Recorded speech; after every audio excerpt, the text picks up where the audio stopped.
Hey everyone, Django Fett here, and once again we're back to do another discussion on the Book of Boba Fett. This is episode 2. So once again I am joined with my fellow State of Star Wars members. First one being, Well, the big man himself, General Sujechi. yep, and the next person, And of course, the main star of the show, Captain Henson. of course, of Mm. course. So before we get into the episode, we're just gonna do a short thing where we just kind of discuss it. So what did we think of this episode overall? Well, overall, I really liked it. Depending on what we do or what the show does moving forward in regards to the flashback sequences, with the hyper focus on it here, I'm kind of hoping this is the end of the Tuscan stuff. But otherwise, that'll be determined with future episodes. But in terms of what we got here, I'm loving everything we're getting. Mm. Mhm. Nice. My case, at first I was surprised it was 50 something minutes because the last one was like 36 minutes, 35. Yes. And this Mm, one was like 50 something minutes. Well, excluding the credits part, it was like close to 50 minutes. So I was surprised that it was longer. And yep, and I definitely liked it. And yeah, I agree with Henson. I hope it is the last part, or at least this is like the almost end. The only thing I want to see is why Boba Fett decided to just go and get his armor back. That's like the only flashback thing I'd like to see at this point, and that's about it. So yep. Yeah, so I'm with you guys. I love this episode more than the first episode. You know, it was longer, 53 minutes, and it really showed. And I really like the past, the flashbacks a lot more than the present, just from what I'm seeing now. But it was just action packed, and it was just a lot of fun. hmm I think the real reason is because there's way more flashback time than actual present time in this episode. Yes. Yeah, and I just think the writing for the flashbacks is seems to be a lot better than the present, but we'll see how it goes in the future episodes. I think it's also the fact that the flashbacks are clearly working towards a goal, while with the present, there's no real goal. It's just whatever happens, happens in the life of Boba Fett as a crime boss. Yeah, Not saying that's good or bad, but there is a difference. yeah, Right. definitely. So yeah. Anyway, guys, so shall we get on with the summary of the story? Yes. Yes. Let's do Okay. it. Alrighty. So, this episode, episode 2, is called The Tribes of Tatooine. It was 53 minutes long. All right. So, we first start off with Fennec Shand as she leads the captured prisoner from the first episode to Jabba's palace to be questioned by Boba Fett. And Boba questions him, and of course, he's without his helmet. We're going to see this throughout. I will be counting this. I should be counting every episode he gets off his helmet Lol. just to see it, but whatever at this point. But we find out the robot actually mentions that this assassin is from the Order of the Night Wind, and they are said to fear no man. So Fennec says, since he fears no man, perhaps he'll fear an Rancor. So they drop him down the chute, and he says he's getting scared, and they open the chute slowly to where the Rancor is, and all of a sudden he just gets scared at the last moment. He says, "The mayor sent me," and the door opens and there's no Rancor. So that was the Rancor from, if you remember, from Return of the Jedi, where Luke actually kills that Rancor. So You know that I kind of laughed at that. I actually thought they had a rancor or something similar, but nope. It's like just a jump scare. I mean, I figured we weren't going to see a Rancor because yeah, unless Bib Fortuna got another one, there was no way in hell they had gotten another one in such a short amount of time. Yeah, agreed. I think they would be With their expensive. limited resources, no way in hell. Yeah, yeah, They'll probably get one soon. Who knows? if he has the money. Which he is kind of getting. So yeah. Anyway, so continue, Django. So, Boba and Fennec decide to bring the assassin to Mos Espa to visit the mayor. And we are approached with the arrogant Twi'lek who greets them. And then Boba appears before an Ithorian. And the Ithorian turns out to be the mayor named Mok Shaiz. Mm-hmm. Which is ironic for an Ithorian. You would think they were all peaceful, but nope, not this guy. Hmm. Not this universe. He also has like a built-in translator in his head, which also is a new thing for me. Yeah, Yeah. we saw the same thing in Rebels. Hmm. Interesting. So, Boba approaches Mokshays, and his guards then kill the assassin. And Mokshays pretends to not know who hired the assassin and tells him to go to Gara's sanctuary. And of course, Boba takes his helmet off again the second time. So, what do we think about Mokshays? Hmm. I don't trust him. He's exactly what I want out of a crime boss. Hmm. Explain. Well, like you said, you can't trust him. There's clearly shit going on.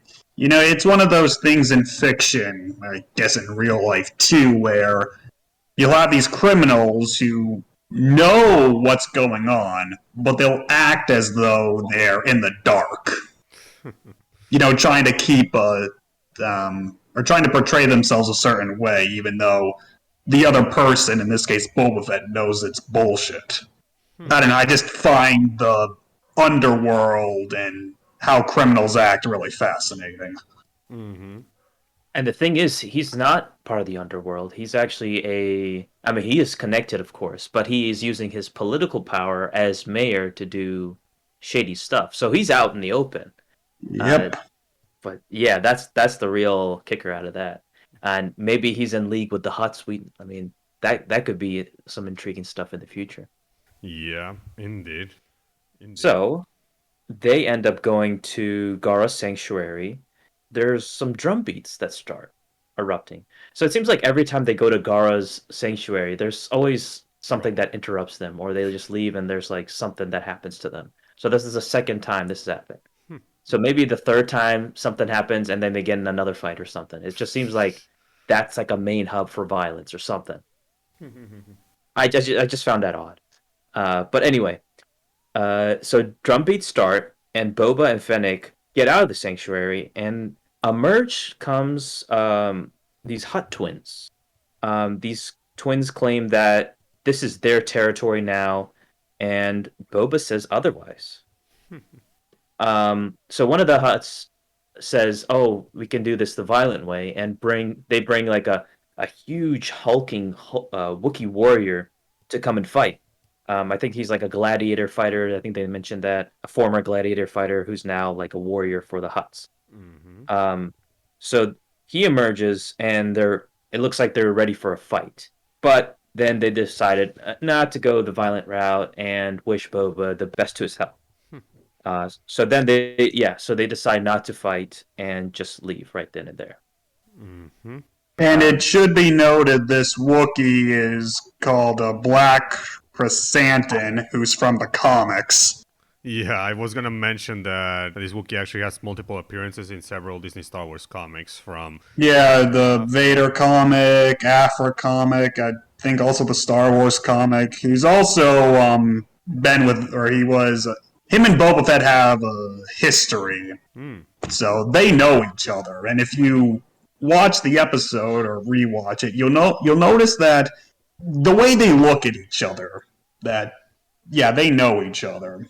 Now, of course, considering this is a Dave Filoni show, continuity with the greater canon is going to be iffy.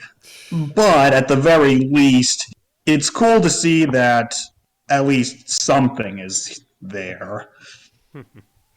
Yeah, indeed. And plus, it's just, I mean, come on. He just looks really cool here. And honestly, yeah, they translated him really well from comic to live action. I mean, he looks great. He does. Mm-hmm. I'm actually more interested in like how the Hutts will play into this as well, because I'm sure they will they're gonna do some more shady stuff in the future because they're also I think they're the cousins of Jabba the Hutt, if I'm correct, or nephews. I think they mentioned that. If I recall, they are cousins. Cousins, yeah. Yeah, so I mean, because they're thinking that from their side that, because we're family, Jabba, that, this is our claim, this is our land, and we're just reclaiming what is ours, what was formerly ours. It makes you wonder how it would have gone if B Fortuna was still the crime lord. Well, here's a question. Where the hell is Jabba's son Rada? Oh, wait. We haven't seen him since TCW, and if I'm not mistaken, I don't think he's shown up in anything besides TCW. His last appearance was the Clone Wars Stories of Light and Dark.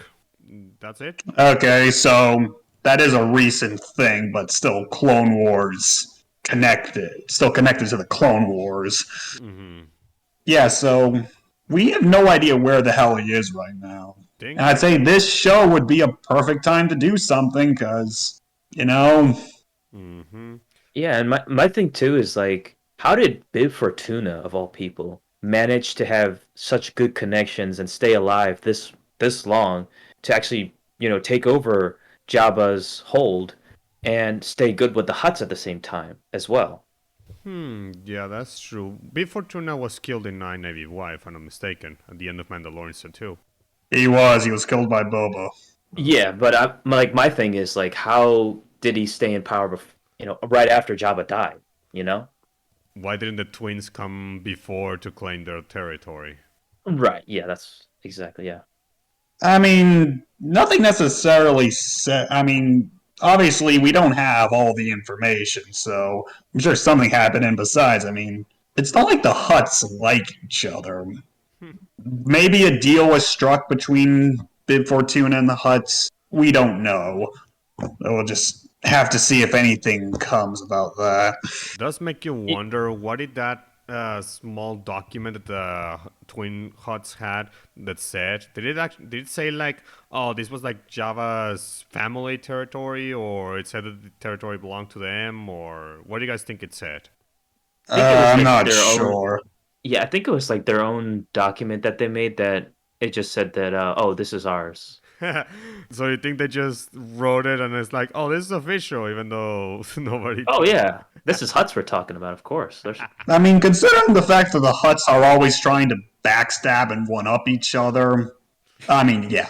Like we all know, nobody cares that no member of the Hut clan cares about Jabba dying. They just care about the fact that now his property is ours for the taking, and they'll try to get that by any means necessary because they're a family of gangsters. What else are they gonna do? Unless, I guess, Java's mother cares. Kind of like how it was in the Legends. Doesn't she exist? Because I think TCW showcase. Well, Well, yeah, the episode where Zero is broken free from prison. mm-hmm. Yeah, we do see the mother of the Huts. Well, we'll see so. if this show does something about that. So speaking of family, there was something mentioned by the mayor, and he mentioned something about like, yeah, hey, do you know anything about bounty hunt? I mean, anything other than bounty hunting and how family and when it comes to doing this criminal organization thing? Because I don't think you have what it takes, and even the Huts came out and directly in Boba's face.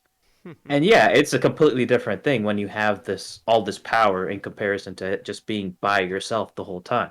Completely different role altogether. Yeah, it does make me wonder why is Fed like this compared to just being back to being a bounty hunter. It's definitely something that we might need just one more episode with flashbacks to figure out. Just one more, and that way we'll know why he decided to get the armor and why he has decided to be a crime lord. Yeah. I just had to see. Anyway, speaking of the flashbacks, so the Django, shall we continue the story? Yeah, so after that, I mean, Boba goes back to his Bacta tank, and that's it for the present time. That's it. So that's why we focused a lot on the present time because that's where it ends. So now we're getting to more interesting stuff with the past segments. So let us start. Mm-hmm. So Boba is now accepted among the Tuscans at this point. We see that evidence with him fighting with the Tuscans and not being chained anymore. So he's starting to train with this one particular Tuscan who beat him pretty badly before that, in episode 1. So now that Tuscan is now training Boba. So as they're training, something roars in the distance, and they all get ready for a fight. And all of a sudden, there's this train that emerges and starts firing against them, and it just kills a bunch of Tuscans, including a bantha. And after that whole aftermath, Boba looks pretty pissed off, and they start bringing their dead to this fire, and they burn their dead. I'm not really sure how they did it in the expanded universe, how they deal with dead Tuscans and stuff like that, but I thought that was like a pretty different dynamic when it comes to Tuscans on how I see it, because usually I think it's like everything revolves around the sand and burying their dead. But it's whatever. It's just a minor thing that I noticed. Apparently, in Legends, they actually have burial grounds. It's close to Mos Espa. Well, at least one tribe of them has it. So, Oh, okay. So they bury them in the sand. yeah. Okay. So there's that.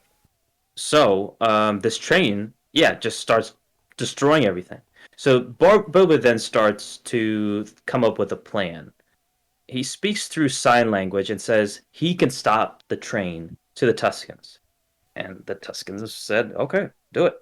And Boba is actually free to go out. He's not like, if he goes out, he's going to be, captured again or anything like that. He goes out and encounters these the swoop gang.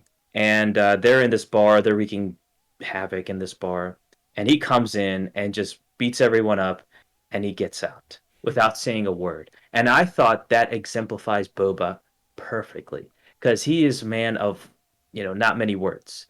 He just wants to get the job done, and then that's it. He's not here to chit chat or dilly dally or anything like that. So, what do we think about this? Well, that fight scene was fucking awesome. Yeah. So, Oh yeah, it was great to see him just being an uber badass because I mean we didn't get any of that in the original trilogy, despite what some people like to believe.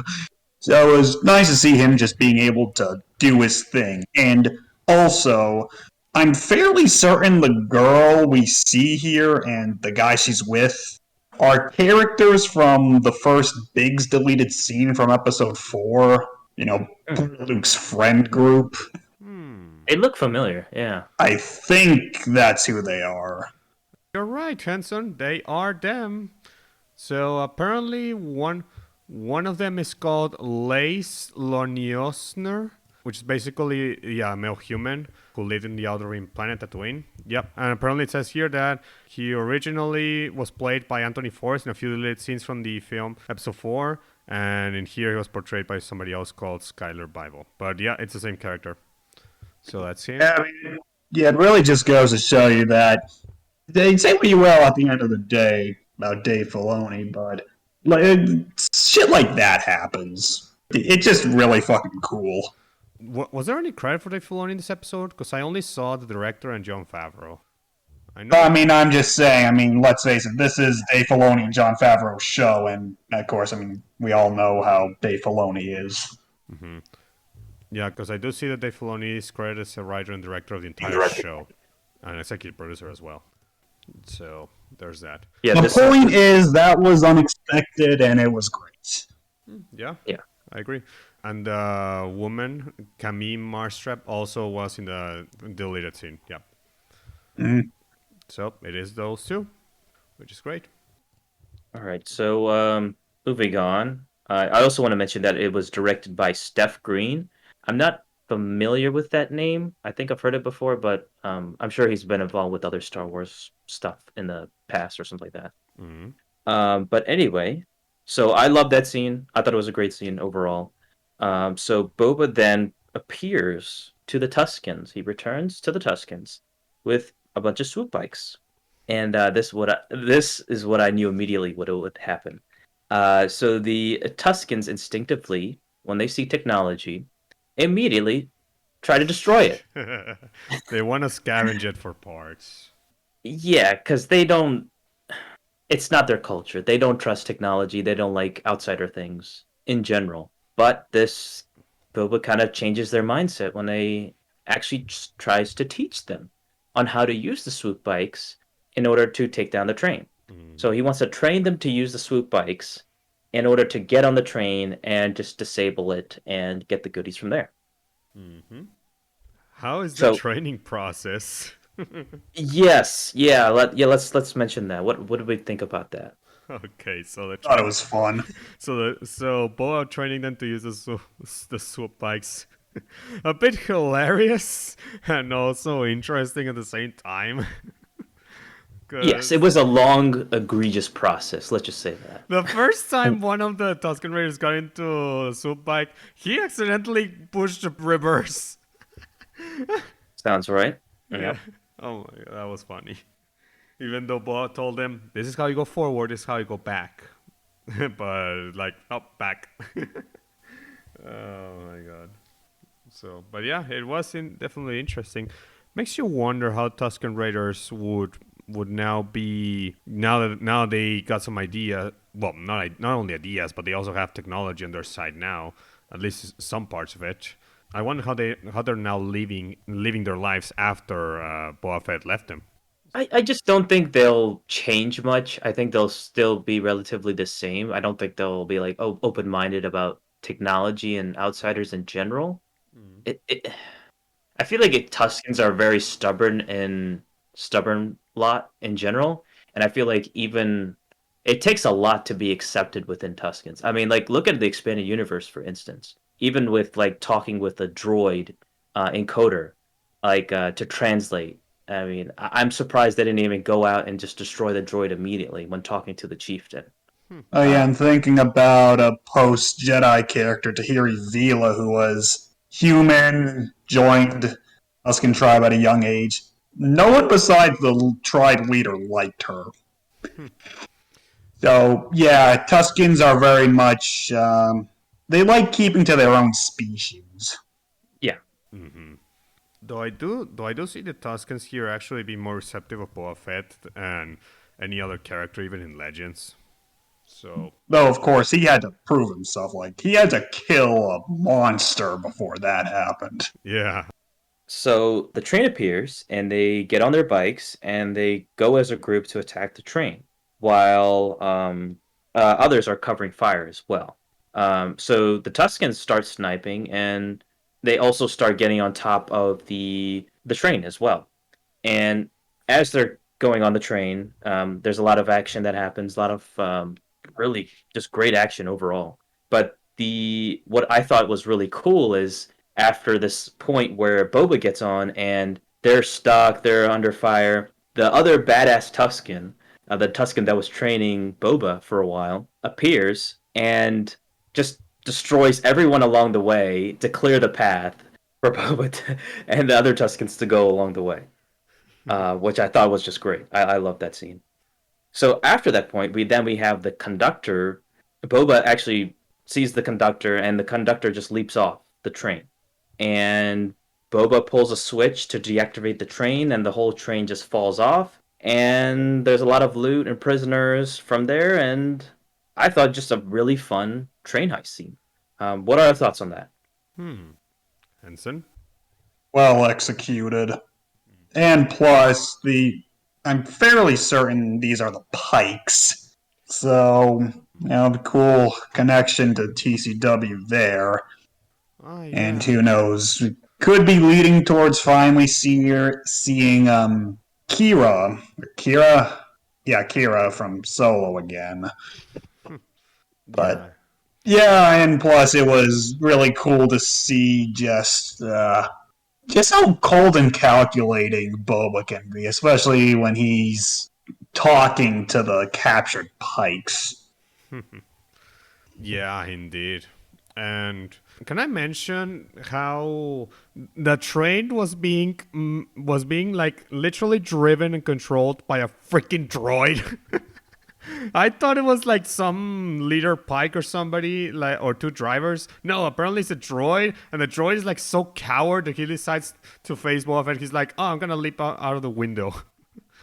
Like, Yeah, and the whole like robotic system that he had was similar to the old classic trains in America and stuff like that. So, yeah, that also was interesting. Yeah. In um, so um, after that scene, that sequence, that train sequence, there's a bunch of prisoners that they have, and Boba tells the leader to come forward and asks them, "Do you carry spice?" And I'm not familiar with this because yeah, I'm just not familiar at all. But it's a Sana spice. It was like from slave, something to do with slaves or something like that. Um, Yeah, it's mined on Kessel. yeah. And immediately, one of the Tuscans opened a box, and it was that spice. And he tells them, "Yeah, this is not looking good for you, buddy." And so he actually negotiates with him and tells him, from now on there is a toll to be paid from now on to the Tuscans, and any Tuscan death will be met tenfold. So he decides to let them go back to Anchorhead, and they give him one can of this water, and then they can walk back.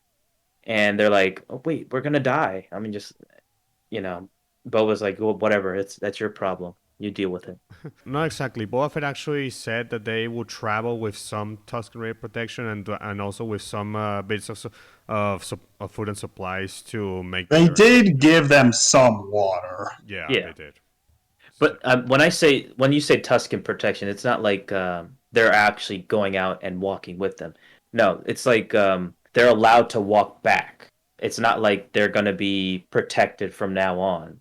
I don't think so. no, I didn't mean protected as in always. Just to make that journey, and that's it. That's what I meant. They're just not gonna kill them. Yeah. So there's that. By the way, Henson, yes, they are the Pikes. Confirmed. Yeah. So, indeed. Yep. And there's that. And then what happens after that deal struck? Okay. So we go back to the Tuscan camp, and the Tuscan leader said since the what I thought was interesting that caught my eye is that he says that since the oceans dried up, tribes have been killing each other. I thought that was interesting. Where in Tatooine there was actually oceans, and then oceans dried up, and what caused it, we have no idea. But I thought that was a really interesting thing to kind of like that's the origin of Tatooine, and it's not telling you much, but it is pretty cool to see that Tatooine was actually filled with like water and stuff like that. Yeah, it's definitely weird. I don't think in the oh apparently yeah even in Legends it also used to be lush with water and stuff, but apparently something happened. So I guess in the new canon it's also the same case. Well, like I mean, the thing with Legends is that we only have a glimpse of with Dawn of the Jedi, where the Rakata came and they encountered the first people who would eventually become the Tuscans. And we see just this desert planet. We don't actually see like water or forests or anything like that. So I don't know. It seems different in comparison, but I mean, keep in mind, I mean, the universe would have been around like far, far, far longer than what we would have seen by that point. Yeah. So all the planets we see have like these long histories that we don't even know how far they go back to. yeah. So Tatooine once being filled with water makes sense. Yeah. It only makes it more interesting how the new canon is going to. They could in some way explore what happened that made it into a complete desert planet. In the EU, we do kind of have that, but in new canon we don't. So that's a potential story for Disney to do one day. I mean, I would just say it's as simple as planet eventually got pretty fucking close to the twin suns and the water just dried up, or global warming to the planet dried up the water. Like Yeah. science answers You know what I mean. Well, I thought more of a hey, maybe some very old race or something made like a huge war or something. I don't know. Just I was just thinking of that, but yeah, that could work too. What you said, Henson. So yeah. Anyway, so continue the jungle. Okay, so then things get very weird and awkward. Trippy. Um, okay, so the Tuscan leader then presents a gift to Boba. And he opens this little Lizard. thing, and it's a lizard, and it actually goes up Boba's nose, Oh god. and it gives him a vision. And it said it will guide him from inside his head. So he starts getting visions, or so you think, and he goes walking out into the desert and goes to a tree, and he gets visions of him in the Sarlacc pit, and then seeing his father leaving Camino, and he breaks off a branch of the tree, and he then walks back to the Tuscan camp and appears with this branch. And as he comes back, he meets up with the Tuscan leaders, and the lizard comes out of his nose immediately. Um, okay, let's talk about this. Yeah, okay, so the creature, which has no name so far actually, it's just called lizard, unidentified hallucinogenic lizard, that's what it's called right now. So, Mm. no name on it so far.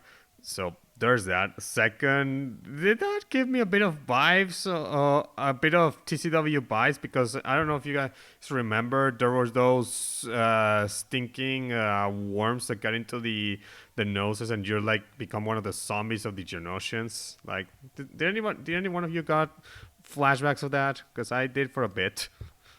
No, I mean, outside of being an insect, climbing or crawling up a nose, no.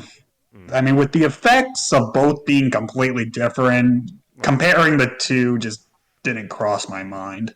I guess it was more just the thought of just something foreign literally getting inside your nose and literally mangling with your brain and stuff. That's what I guess got me the flashback to that.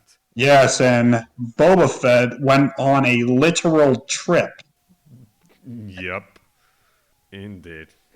I think this is one of those that trip and that experience. I think it's one of those things that makes him no longer be the Boba Fett that we know, and now into this bad crime lord that he now is. So I I have to want ask to you guys. say some Native American tribes may have also done something like this, but I'm not positive. Mm. Yeah, it's like the peace pipe of sorts, where they get like these visions and their huts and stuff like that, and it symbolizes it takes a lot from that, I would think. Going on a spiritual journey and all that. Yeah. Hmm. Indeed. We then go to Boba in Tuscan garb. So they dress him in this like ritual ceremony. Seems like he went through this journey, and the Tuscans are giving him this like award, or like reward of sorts, because he brought this branch. So they dress him up in all black on a desert planet, but it's cool. So just shut up. It looks cool. Whatever. And then they actually Boba is actually working with the Tuscan, who's actually working on his branch, and he decides to work it on the branch itself too, and makes his own Gaddafi, the Tuscan Hmm. club instrument that they're known for. Hmm. So I thought that was like a really cool scene overall. Him having his own attire, cool Tuscan attire, and then having his own club as well. Well, yeah, we had to explain why he looked the way he did when we get introduced to him in Mando Season 2. Yeah, I was gonna mention that now we know how he got the outfit he had, as well as the gaffy stick and the rifle. It's because of well, he was with the Tuscan He Raiders. got high. That too. He got high in the desert. That too. Now, So did he get high on the set as well? That's a question too. who knows? So Well, I guess this would be the equivalent of licking a frog in real life. Mm. Yeah. I guess there's that. Yeah, indeed. So and anyway, we finally ended with them, then all of them, Boba and the Tuscans, then doing a ritual dance in front of the fire, and the episode ends. So what did we think? Our conclusion, and what did we think about this episode overall? Starting with CJ. Oh, Okay, so my thoughts. I did like the episode. I do hope this is the well. I do hope that only one the next episode has the last flashback, and because I don't want more than just one having more flashbacks. Because we saw a good chunk of what Fed was doing with the Tuscan Raider people, so I don't want more flashbacks. Like I do want that they now start focusing more on the present and the past because I think it's starting to get a bit overwhelming seeing a lot of flashbacks because we already had like two episodes. One was half of it, and now this one was mostly flashback. So yeah, I would be fine with just one more flashback in which we can see Fed finally deciding why to get the armor and why he decided to be a crime lord. But that's it. So yeah. As for the episode itself here, well, it was great. I enjoyed it. Boba Fett was, well, overcoming all sorts of odds, including the long, unstoppable hover train, unstoppable in quotations, because it finally was stopped. So there's that indeed. And so, yeah, I don't have much to say other than I did really like the episode. So there's that. Henson? all right. So, like I said at the start, really love this episode. Action was great. Seeing more of the Tuscan stuff was really good. I hope this is the end, or at least really close to the end of the Tuscan stuff. And if we do continue with flashbacks, I think it would be cool to get flashbacks to other things like cough cough, Django Fett cough cough. Fennec Shan. Yeah, see how they met. Well, we kind of saw that in Mandalorian 2, where Fed found her and almost left to die, if you remember. Yes, General, I remember, but there's more to tell. Well, yeah, of course. So there is that. Though I think most of the flashbacks we're probably going to be still seeing them with Boba getting to the back to tank, because that seems to be the only way to actually have the flashbacks. Yeah, they have a framing device for getting these flashbacks. Which is why I'm saying getting flashbacks that aren't the Tuscan stuff would be a really cool idea, and it would make sense. It would, yeah. It's just that with the Tuscans, yeah, we already had a lot of it. Just one last one that sets Boba Fett in his journey and doesn't last so long, and that should be good enough. So yeah. Anything else? Oh, that's it for me. Okay. So for me, I'm with you guys all the way. I really enjoyed this episode. I enjoyed it a lot more than the first episode, like I mentioned. I loved the train sequence, and I loved the past sequences as well, the flashbacks a lot. And yeah, I'm with you. Like you do want like a little bit less in the future because in the present they have a lot to really like on what's gonna happen like occurring with Boba Fett in the present time.